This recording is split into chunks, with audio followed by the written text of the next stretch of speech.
Hello friends in District 4, this is Commissioner Ryan Baty. I'd like to share with you a very important update on a situation we have been working on regarding community corrections here in Sedgwick County. First, let me provide you some important context. In 1978, the Kansas Community Corrections Act, what we call the CCA, this was signed into state law with some very definitive goals. The first was to provide structured alternatives to incarceration. The second was to reduce prison overcrowding. And the third was to promote public safety through community-based supervision of felony offenders. This program isn't the product of local government, it's a state law.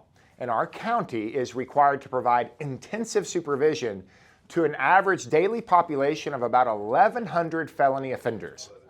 In late 2024, we learned that the Kansas Department of Corrections planned to make adjustments to the formula that establishes funding to these local counties and jurisdictions that are performing community corrections programming.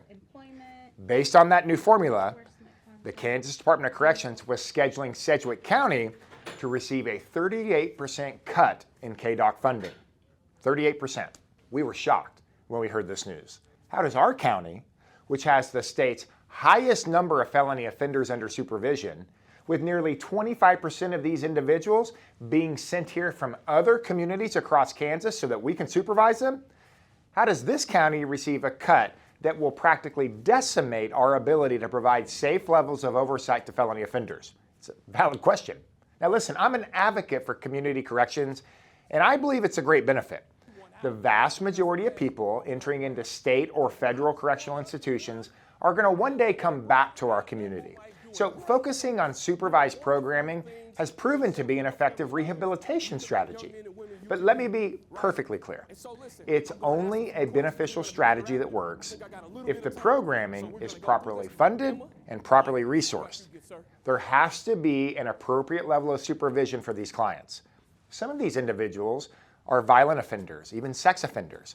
And a cut of this size, 38%, not only does it impact our ability to support rehabilitation, it also impacts our ability to provide public safety to the rest of the community that is sharing public space with those that are in our corrections programming. So this was a major public safety crisis in my view. The impact of the funding formula wasn't our only concern. We also voiced our displeasure of how the process played itself out. The funding formula was discussed and it was designed with the assistance from the Community Corrections Advisory Committee. This advisory committee included 6 counties and jurisdictions from across the state, and Sedgwick County was not invited to participate on that advisory committee, despite having the biggest need in the entire state with the highest caseload.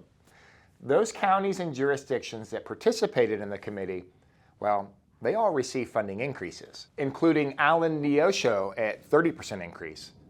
Dickinson and Gary received a 16% increase. Labette Crawford, 24% increase. And Johnson County, a 36% increase. While Sedgwick County, who was not extended an invitation to participate in these funding discussions, and again with the largest need in the entire state, well, we were left with a 38% reduction that totaled nearly $2.1 million. To be clear, the total pot of KDOC grant money, that wasn't changing or being lowered. The only changes are how they were choosing to allocate the funds to local communities. And it's deeply concerning that those that were in the room were benefiting, while those that were left out of the room were being cut. At this point, I hope you have a clearer picture of why we were frustrated and why we aggressively pursued a public campaign to request some changes. Fortunately, our concerns were heard and they were taken seriously. At the end of October, Kansas Department of Corrections Secretary Jeff Smuda and his staff from KDOC, they came to Sedgwick County and they met with us directly. We had an incredibly productive conversation where we asked KDOC to pause this funding formula implementation, to hold Sedgwick County harmless, and to take a bigger and broader look at the entire 1978 CCA for some sensible reforms. The CCA is outdated and has had very few adjustments since its inception almost 50 years ago.